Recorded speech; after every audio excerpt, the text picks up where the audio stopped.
Sinagot ng Malacanang ang pahayag ni Vice President Sara Duterte na may karapatan ng taong bayan na magpahayag ng galit laban sa gobyerno. Nakatutok si Ivan Mayrina.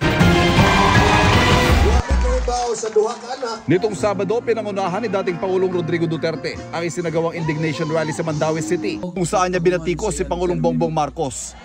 Wala man sa rally.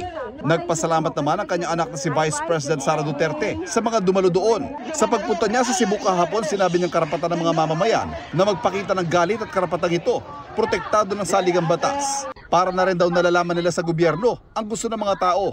Katungod man na sa mga tao no nga ipakita ang ilahan, ang ilahan, kasuko naman tay constitutionally protected freedom of speech and expression sa ato ang nasod. So, saktora nga mahibalaan namo kaming mga nagatrabaho sa gobyerno kung unsay gusto sa mga tao.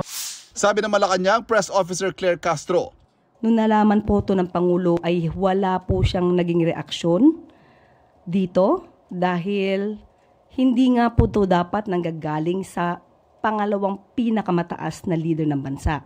Pero para kay Castro, bakit daw ngayon lang niya ito sinasabi? Bakit naman ngayon lang? Mas marami naman din pong nangyari nung panahon ng kanyang ama. So parang ang pag-encourage po ba niya na magalit ang tao meron po ba itong link doon sa sinasabing destabilization? At pinapatungkulan palagi na ang taong bayan ay dapat nang kumilos laban sa gobyerno. Hinihingan namin ng reaksyon si Vice President Duterte. Para sa GMA Integrated News, Ivan Mayrina, nakatutok, 24 oras.